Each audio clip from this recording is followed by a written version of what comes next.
তাহলে জান্নাতে যাইতে হলে জান্নাতুল ফেরদৌস। আমরা দেখেন না একজন মসজিদের ইমাম সাহেবকে বাড়িতে দাওয়াত দিয়ে এনে বাবার জন্য মার জন্য দোয়া করাই, ইমাম সাহেব বলে আল্লাহ জান্নাতুল ফেরদৌস নসিব করেন, কথা ঠিক কিনা বলেন? আমার নবীজিও বলেছেন যে যদি তুমি আল্লাহ তাআলার কাছে জান্নাত চাও তাহলে জান্নাতুল ফেরদৌস চাও, বলেন না আল্লাহু আকবার। তাহলে জান্নাতুল ফেরদৌস কাদের জন্য? যারা ঈমান আনবে, যারা আল্লাহ তাআলার ঈমানে বিশ্বাসী, আল্লাযীনা ইউমিনুনা বিল গায়বের উপর বিশ্বাসী, শয়নে স্বপনে রাতে দিনে, হ্যাঁ সুখে দুঃখে সর্ব হালাতে সব সময় সর্ব অবস্থায় আল্লাহর উপর বিশ্বাস স্থাপন করে। বিপদ আসছে ধৈর্য ধরে আল্লাহর উপর বিশ্বাস করে, সবর করে। আপনার কোনো শুভ সংবাদ আসছে আলহামদুলিল্লাহ বলে আল্লাহর উপর বিশ্বাস স্থাপন করে, আপনার আল্লাহর শুকরিয়া আদায় করে। একেবারে কোনো শুভ সংবাদ আসলে, কোনো ভালো ফলাফল আসলে এরকমভাবে আপনার গা ভাসিয়ে দেয় না। আবার কোনো দুঃসংবাদ আসলেও ইমান হারা হয়ে যাবে এমন কথাও বলে না, এমন নার্ভাস হয় না, বেসবরও হয় না, এমন ইমানদার। ইমানের অনেক ব্যাখ্যা রয়েছে, আমি অল্প একটু বলে শেষ করছি, যেহেতু চার কালিমা আমরা পড়ছি না, কালিমা লা ইলাহা ইল্লাল্লাহ মুহাম্মাদুর রাসূলুল্লাহ, এটা পড়ে ঈমান আনতে হবে। কালিমা শাহাদাত সাক্ষ্য দিতে হবে আশহাদু আল্লা ইলাহা ইল্লাল্লাহ ওয়া আশহাদু আন্না মুহাম্মাদান আবদুহু ওয়া রাসূলুহু। ঈমানের প্রাথমিক প্রথম ধাপ অর্জন করতে হবে, এটা পড়ে। হ্যাঁ, আমানতু বিল্লাহি কামা হুয়া বিআসমাইহি ওয়া সিফাতিহি ওয়া ক্বাবিলতু জামিআ আহকামিহি ওয়া আরকানিহি। ঈমানে মুজমাল, আমানতু বিল্লাহি ওয়া মালাইকাতিহি ওয়া কুতুবিহি ওয়া রুসুলিহি ওয়াল ইয়াউমিল আখিরি ওয়াল কদরি খাইরিহি ওয়া শাররিহি মিনাল্লাহি তাআলা ওয়াল বা'থি বা'দাল মাউত। এই কালিমাগুলির সাথে ম্যাক্সিমাম মানুষের পরিচয় আছে, যদিও মাদ্রাসায় পড়েন নাই। দোস্তরে আমার বাবা, আমার দাদা, আমার ভাই সকালবেলা ঘুম থেকে উঠে ফজরের নামাজের পরে হাতে ধরে ধরে শাহাদাত আঙ্গুল ধরে ধরে মক্তবে ফুরকানি আইয়া গেছি ইমাম সাহেবের কাছে, মুয়াজ্জিন সাহেবের কাছে। ওই যে সকালবেলা 45 মিনিট 1 ঘন্টা কায়দা সিফার আমপারা পড়াইয়া সর্বশেষ ছুটির সময় দাঁড়ায় লাইন দাঁড়াইয়া কালিমাগুলি পড়াইছেন, কথা ঠিক কিনা বলেন? এটা হলো ইমানের প্রথম ধাপ বন্ধুরে। ইমানগুলি অর্জন করতে হবে, এটা মুখস্থ করতে হবে, মুখে বলতে হবে, অন্তরে স্বীকার করতে হবে। দোস্তরে ইমানের বিস্তারিত ব্যাখ্যা দেওয়ার সুযোগ নাই। 2 নম্বর হলো আমিলুস সালিহাত, নেক আমল করবেন। নেক আমলের মধ্যে অনেক আমল রয়েছে, তার মধ্যে আমি বলতে চাই বন্ধুরে জান্নাতুল ফেরদাউস, জান্নাত পাওয়ার জন্য 5টি বিষয়, 5টি নেক আমল দেখেন, মিলাই দেখেন। দোস্তরে নবীজি মুহাম্মদুর রাসূলুল্লাহ সাল্লাল্লাহু আলাইহি ওয়াসাল্লাম বলেন ইন্নাল জান্নাতা তাশতাকু ইলা 5 নাফআন। নবীজি মুহাম্মদুর রাসূলুল্লাহ সাল্লাল্লাহু আলাইহি ওয়াসাল্লাম বলেন 5 শ্রেণীর মানুষ 5 গুণে গুণান্বিত, 5 ধরনের নেকি যারা করবে, নেক আমল করবে, আমলে সালেহ করবে, তাদের জন্য জান্নাত আহ্বান করে ডাকতে থাকে। আহারে বন্ধু, কত মানুষ আল্লাহর জমিনের উপরে চলাফেরা করছে, কত নাফরমান, কত মুশরিক, কত বেঈমান, কত বেনামাজি, কত মুনাফিক, কত বাটফার, কত ধান্দাবাজ, কত চাঁদাবাজ আল্লাহর জমিনে বসবাস করছে। তাদের জন্য তাদেরকে জাহান্নাম প্রতিনিয়ত আহ্বান করছে, ডাকছে, কথা ঠিক কিনা বলেন? কত আল্লাহর বান্দা, প্রিয় বান্দা, ইমানদার বান্দা, নেককার বান্দা, তারা জান্নাতি মানুষ, তারা কত সৌভাগ্যবান, তাদেরকে প্রতিনিয়ত জান্নাত আহ্বান করছে। এই কথাটাই বলছেন রাসূল সাল্লাল্লাহু আলাইহি ওয়াসাল্লাম, ইন্নাল জান্নাতা তাশতাকু ইলা 5 নাফআন। 5 শ্রেণীর মানুষকে জান্নাতে আহ্বান করে। 1 নম্বর তালিল কোরআন, কোরআনের তেলাওয়াতকারী। যে কোরআনের তেলাওয়াত করে, কোরআনের তেলাওয়াতের আমল করে, কোরআন শিখে, কোরআন শিখায়, কোরআন পড়ে, কোরআন পড়ায়, কোরআন বুঝে, কোরআন অনুযায়ী জীবন গড়ে, কোরআন অনুযায়ী ব্যক্তি থেকে পরিবার, সমাজ, রাষ্ট্র, সংসদ পর্যন্ত পরিচালনা করে, কোরআনের সংবিধান অনুযায়ী তার জীবনটাকে সাজায়, কোরআনের রঙে তার জীবনটাকে রাঙায়। তালিল কোরআন, কোরআনের তেলাওয়াত। যে কোরআনের তেলাওয়াত করে, কোরআনের তেলাওয়াতকারীকে জান্নাতে আহ্বান করতে থাকে। কোরআনের তেলাওয়াতকারীকে আহ্বান। আশরাফি সাহেব আসছে? ঠিক আছে, আমি 5 মিনিটের মধ্যে শেষ করে দিচ্ছি। 1 নম্বর কোরআনের তেলাওয়াত। আজকে তো মুসলমানের ঘরে কোরআনের তেলাওয়াত আছে। আমাদের মা চাচিরা আগে কোরআনের তেলাওয়াত করতেন, কথা ঠিক কিনা বলেন? এখন আপনি মুসলমানের ঘরের মহল্লা, যেখানে মুসলিম পরিবার থাকে, মুসলমান কওম থাকে, গোত্র থাকে, তার বাড়ির পাশ দিয়ে ফজরের নামাজ যারা পড়েন তারা হেঁটে যাবেন, মনে হবে যেন এটা শ্মশান অথবা কবরস্থানে পরিণত হয়েছে, কথা ঠিক কিনা বলেন? 8টা 10টা 11টা 12টা পর্যন্ত মুসলমানের বাচ্চারা ঘুমায়, মুসলমানের সন্তানেরা ঘুমায়, মুসলমান আপ টু ডেট। বর্তমান যুগের বউরা 12টা না বাজা পর্যন্ত ঘুমই ভাঙে না, কথা ঠিক কিনা বলেন? আবার দেখবেন এই ফুরকানিয়ে পড়ানো বাদ দিয়ে যদি কেজি স্কুল কিন্ডারগার্টেনে পড়ায়, ফজরের নামাজ পড়ার জন্য জীবনে ওঠে নাই, এবং ফজরের পরে কোরআন তেলাওয়াতের জন্য ওঠে নাই।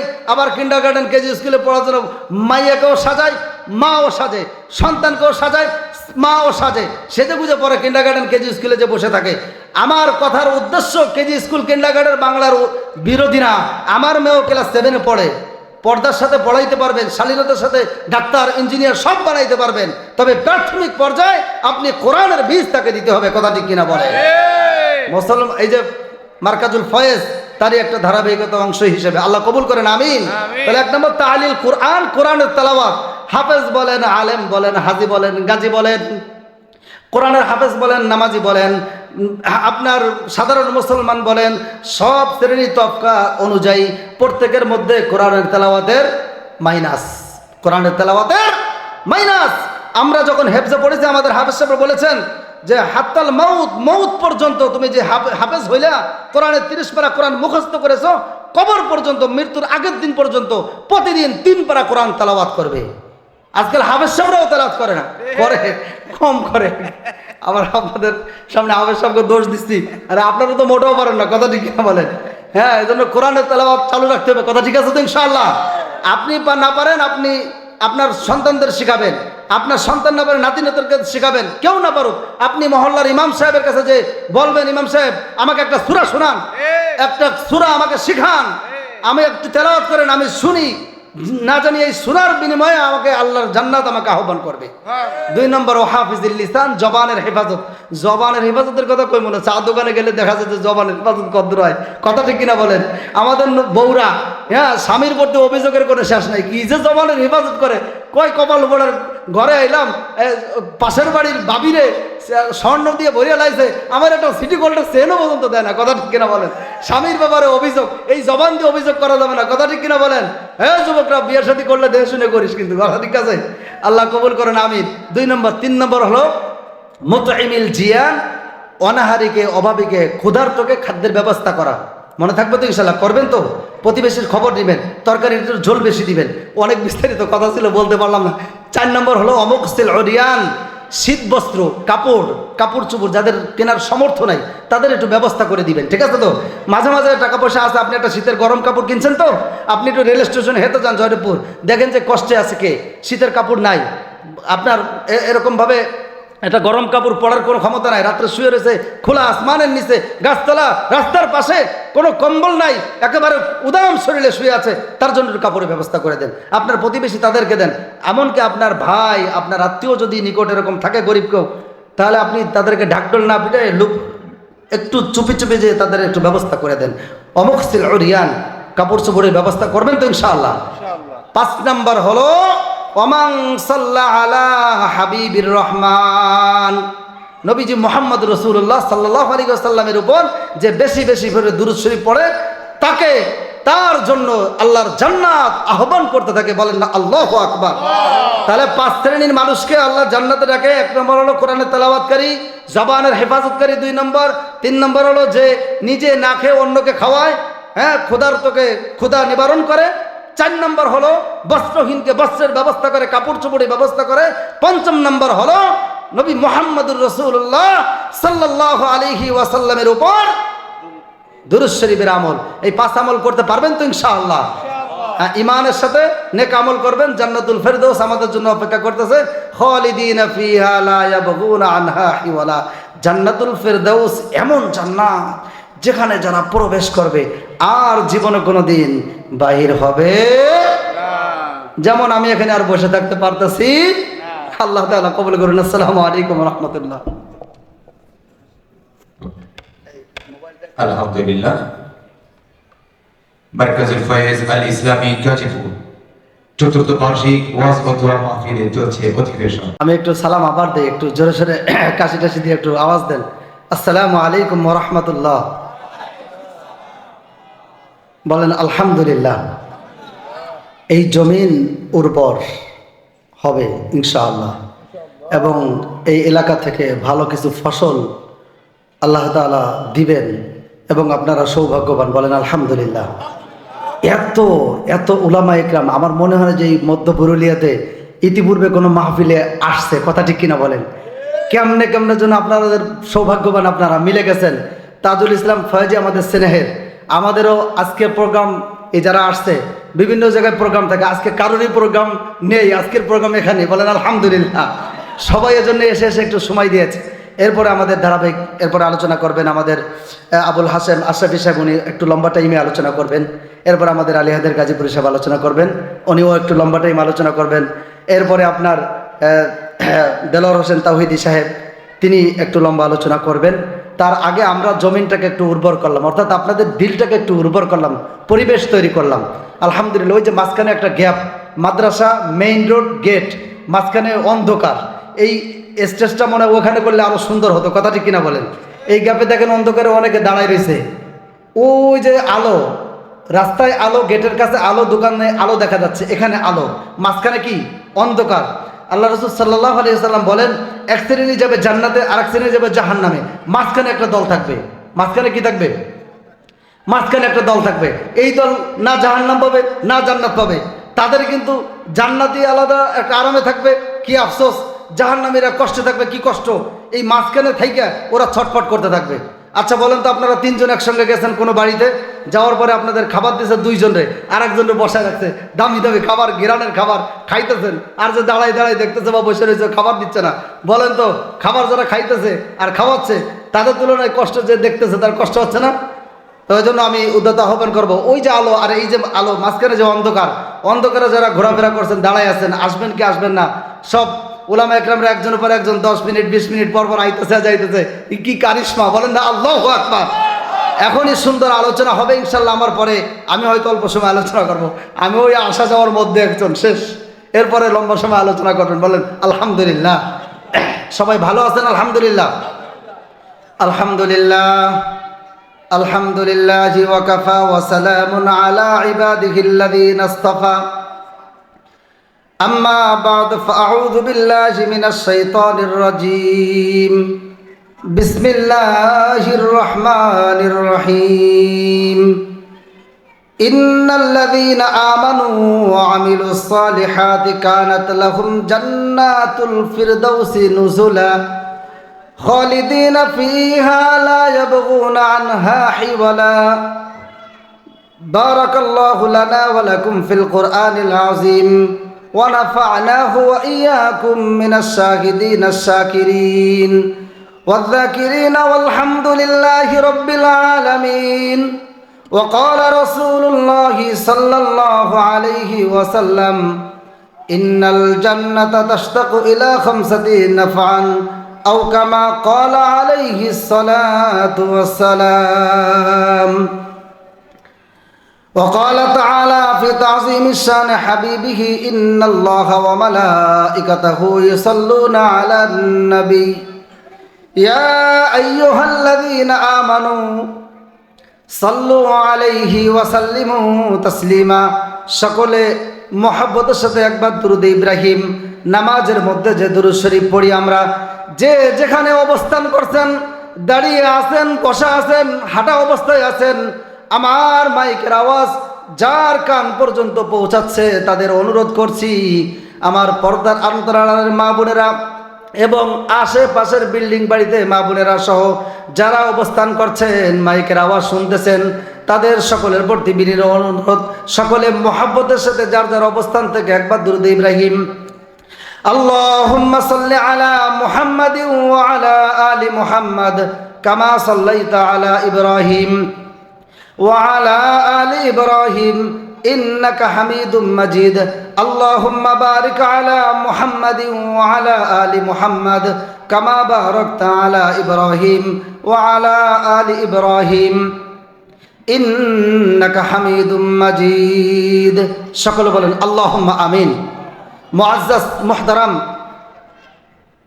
মারকাজুল ফয়েজ আল ইসলামী গাজীপুরের উদ্যোগে ৪র্থতম বার্ষিক ওয়াজ ও দোয়া মাহফিলের প্রধান বক্তা, প্রধান আকর্ষণ, বিশেষ মেহমান, ওয়াজিন ইকরাম, প্রধান অতিথি জনাব মোহাম্মদ শহীদুল্লাহ মোল্লা সাহেব, বরেণ্য অতিথি আলহাজ মোহাম্মদ মকুল সরকার সাহেব সহ উদ্বোধক, সম্মানিত অতিথি, বিশেষ অতিথিবৃন্দ, সভাপতি আলহাজ মোহাম্মদ লোকমান সরকার সহ আমার সামনে উপবিষ্ট আমার কলিজার টুকরা দিনদরদি মুসলমান ভাইয়েরা, আমার মুরব্বী বাবাজিরা, পর্দার অন্তর আড়ালের আমার সম্মানিত মা ও বোনেরা, আমরা সকলেই আরও একবার শুকরিয়া আদায় করছি যে আল্লাহ পাক রব্বুল আলামিন আমাদেরকে এই সুন্দর একটি কোরআনের মজলিসে, ওলামা একরামদের মজলিসে, দ্বীনি মজলিসে, জান্নাতের বাগানে, যেখানে আসলে আল্লাহ এবং আল্লাহ রসুলের পরিচয় মিলে, যেখানে আসলে আমার আপনার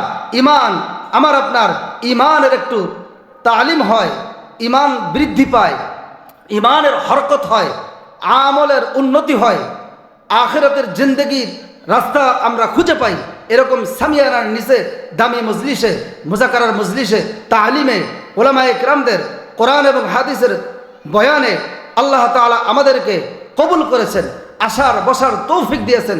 এজন্য বার ইলাহি মালিকের দরবারে আবারও একবার কালিমাতু শুকর আদায় করছি, বলি আলহামদুলিল্লাহ। পিছন থেকে যে শুকরিয়া আদায় করেননি, মনে আস্তে আস্তে সবাই আর একবার শুকরিয়া আদায় করছি, বলি আলহামদুলিল্লাহ। সম্মানিত হাজিরিন, কোরআনুল কারীমের একটি আয়াত তেলাওয়াত করেছি, রসুল করিম সাল্লাল্লাহু আলাইহি ওয়াসাল্লামের হাদিস থেকে একটি হাদিসের অংশ টুকরা আলোচনা করে উপস্থাপন করেছি, তেলাওয়াত করেছি। আসুন এটার আলোকে অল্প সময় মুক্তাসার কিছু কথা বলবো। আল্লাহ পাক রব্বুল আলামিন আমাদের সকলকে কবুল করেন, আমিন। আল্লাহ পাক রব্বুল আলামিন কোরআনুল কারীমের যে আয়াত তেলাওয়াত করেছি, সে আয়াতের মধ্যে আল্লাহ তাআলা বলেন, ইন্নাল্লাযীনা আমানু ওয়া আমিলুস সালিহাত। এখানে দুটো কথা বলেছেন, দুটি জিনিসের কথা বলছে। যারা আমি আল্লাহর উপর ঈমান আনে, যারা বিশ্বাস স্থাপন করে, আমি আল্লাহ তাআলার উপর ঈমান এনেছে, হাত্তাল মৌত, ঈমান অবস্থায় তার মৃত্যু হয়েছে, মৃত্যু পর্যন্ত সে ঈমান ঠিক রেখেছে এবং ঈমানের হালাতে তার মৃত্যু হয়েছে। ওয়া আমিলুস সালিহাত, এবং যতদিন সে ঈমানের হালাতে ছিল, দুনিয়ার জিন্দেগিতে, হায়াতের জিন্দেগিতে সে দুনিয়ায় জীবিত ছিল, ততদিন সুস্থ মস্তিষ্ক থাকা অবস্থায় সে আমলে সালেহ করেছে, নেক আমল করেছে, ভালো কাজ করেছে, শরীয়তের যত বিধি বিধান আছে, হুকুম আহকাম আছে, সবগুলি সে পুঙ্খানুপুঙ্খভাবে মেনে চলেছে। তাহলে দুটো কথা বলেছেন, একটা হলো যে আমি আল্লাহর উপর ঈমান এনেছে, ইন্নাল্লাযীনা আমানু, যারা আমি আল্লাহর উপর ঈমান আনবে, নিশ্চয়ই আমি আল্লাহর উপর যারা ঈমান এনেছে, আল্লাযীনা ইউমিনুনা বিল গায়ব, গায়বের মালিক একমাত্র আল্লাহ, আসমানের মালিক আল্লাহ, জমিনের মালিক আল্লাহ, আমার আপনার মালিক আল্লাহ, হায়াতের মালিক আল্লাহ, মৌতের মালিক আল্লাহ, রিজিকের মালিক আল্লাহ, সম্মানের মালিক আল্লাহ, ইজ্জতের মালিক আল্লাহ, বেইজ্জতির মালিক আল্লাহ, আল্লাহ তাআলা সুস্থতার মালিক আল্লাহ, অসুস্থতার মালিক আল্লাহ। আল্লাহ তাআলা দুনিয়াতে মানুষ জন্ম দেন আল্লাহ, আবার মৃত্যুও দেন আল্লাহ তাআলা। শিশুকে যুবকে পরিণত করেন আল্লাহ, যুবককে বৃদ্ধায় পরিণত করেন আল্লাহ, বৃদ্ধকে চুলদাড়ি পাকায় আল্লাহ, শরীরের শক্তি কমায় আল্লাহ, এই বৃদ্ধকে আবার কবর পর্যন্ত নেয় আল্লাহ, এই কবরে নেওয়ার পরে আমার আপনার নাকে কবরের মাটি লাগায় আল্লাহ, আবার এই কবর থেকে কুম বিইذনিল্লাহ উঠতে উঠতে ইয়া নফসি নফসি করতে করতে হাসরের ময়দানে বিচারের চেয়ারের দিকে, লিমানিল মুলকুল ইয়াউমা লিল্লাহিল ওয়াহিদিল কাহ্হার, যিনি কাহ্হার রূপ ধারণ করবেন, বিচারের সিংহাসনে বসবেন আল্লাহ তাআলা, ওই আল্লাহর দিকে ইয়া নফসি করতে করতে মানুষ দৌড়াইবে, এই ইয়া নফসি জবান থেকে বাহির করবেন ও আল্লাহ, এরকম পরিস্থিতি করবেন ও আল্লাহ। কথা ঠিক কিনা বলেন?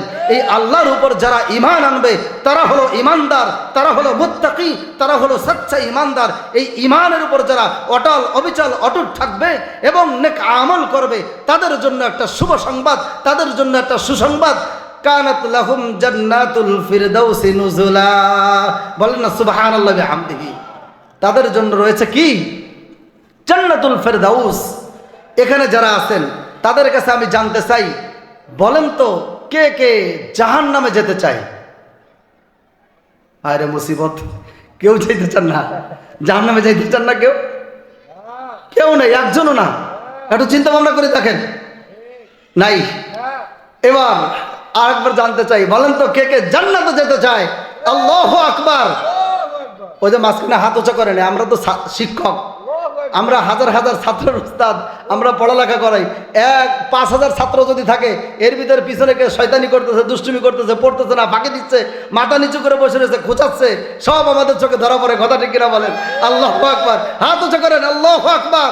তাহলে আমরা সবাই জান্নাতে যেতে চাই তো? আল্লাহ তাআলা কবুল করেন, আমিন। আয় আল্লাহ, এই সময় এবং হাতগুলিকে আল্লাহ কবুল করেন, এই সময়কে, এই পরিস্থিতি, এই পরিবেশকে আপনি সাক্ষী হিসেবে কবুল করেন, আমিন। হাত নামান।